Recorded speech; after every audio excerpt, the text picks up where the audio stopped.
Alright, so ang model ng LVD natin ngayon guys is JHM609. So ayan. So ang kagandahan niya guys is meron siyang high voltage dito na protection sa ating mga load. Meaning kapag umabot na sa setting natin na high voltage is ma-disconnect yung battery to protect the loads. Okay, so meron tayong low voltage disconnect, tapos reconnect. Ayan, so tatlo ang kanyang button.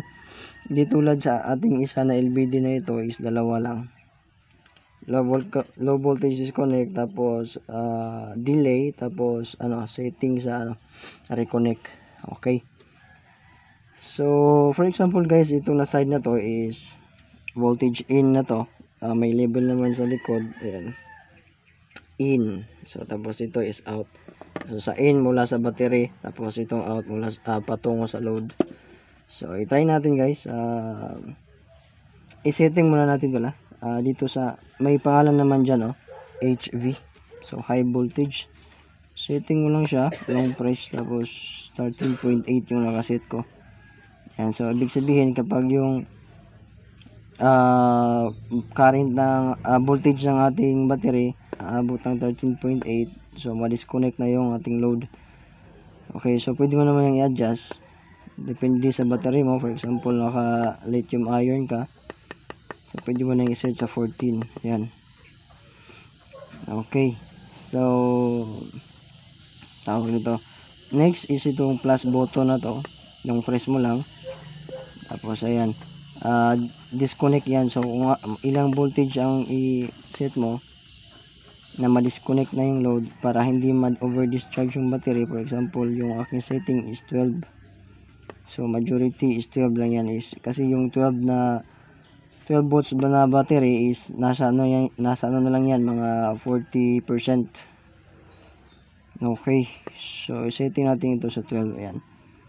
So next is i-press mo itong pangatlo, negative na button. So long press mo lang para ito sa clearance. Kibali add mo lang to sa 12. So 12.5, yan, 5 yung settings. Pwede mo namang taasan or babaan. So 12.5, mag-reconnect na yung ating load pag aabot yung voltahe ng battery sa 12.5. So example guys, tumaas yung ating battery ng battery voltage. Ayan, tumaas siya. Ayan. So makita mo wala pa tayong load. Ito yung ating 12 volts na LED strip. So wala pa siyang load, kaya hindi pa siya nag-ilaw.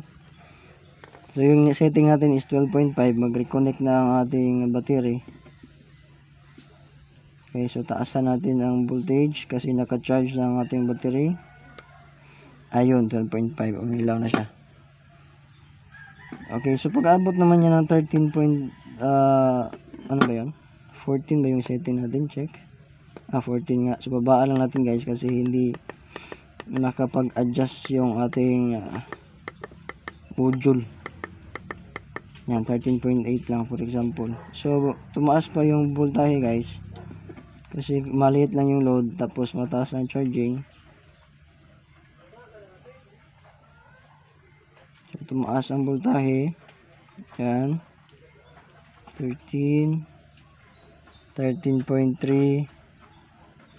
0.6, 0.7, disconnect. Ayun. So protected yung ating load sa over voltage. Okay. So yun ang kagandahan ng ating model ng LVD na to guys. JHM609. So ito na yung final na LVD ko. So mga following videos natin sa solar is ito na yung makikita nyo sa ating setup. So for example guys, is tumaas yung load tapos mahina ang charging kasi maulap. So mababa ang kurente. Ayan, so 13.7, bumalik yung nag-reconnect yung ating load kasi bumaba ang kurente. Ayan. So ayan, mahina pa rin ang charging kaya nalubat yung ating battery. Naging 12 volts na lang siya. So ang setting natin sa disconnect, low voltage disconnect is 12.0. Ayan. Ayun, wala na siyang load. So ayan, disconnected na ang ating load guys. So dahil wala na siyang load, is tumaas na naman yung kuryente ng ating battery. Ayan, 12.2 from 12.1, tumaas na siya. Since yung clearance natin is 0.5, kaya sa 12.5, marireconnect yung ating load. Ayan. So, ganyan lang siya guys.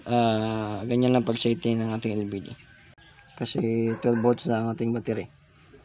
So, yun lang guys ang ating video ngayon sa LVD na ito, GH. So, ang model pala ng isang to, dalawa lang yung button, is wala siyang high voltage, XH. Okay, so M609 pa rin. Dito yung mas recommended guys, kasi meron siyang high voltage. Meron kasi tayo mga loads minsan na sensitive sa overcurrent, no? High voltage, for example 12 volts lang talaga, tulad ng mga router. Kapag sinupplyan mo yan ng 13 volts, sasabog yan, yung fuse niya sasabog yan. Ano ka na lang, tawag doon, ma-surprise ka na lang, umusok na yung modem, tapos wala, patay na. Okay, so that's it for this video guys, and see you next time para sa ating update sa ating solar panel, no? Kasi pinalitan na natin ng hindi basag yung ating 150 na basag, kasi nga meron tayong update. Okay, so ang update na yun is abangan natin, and see you next time.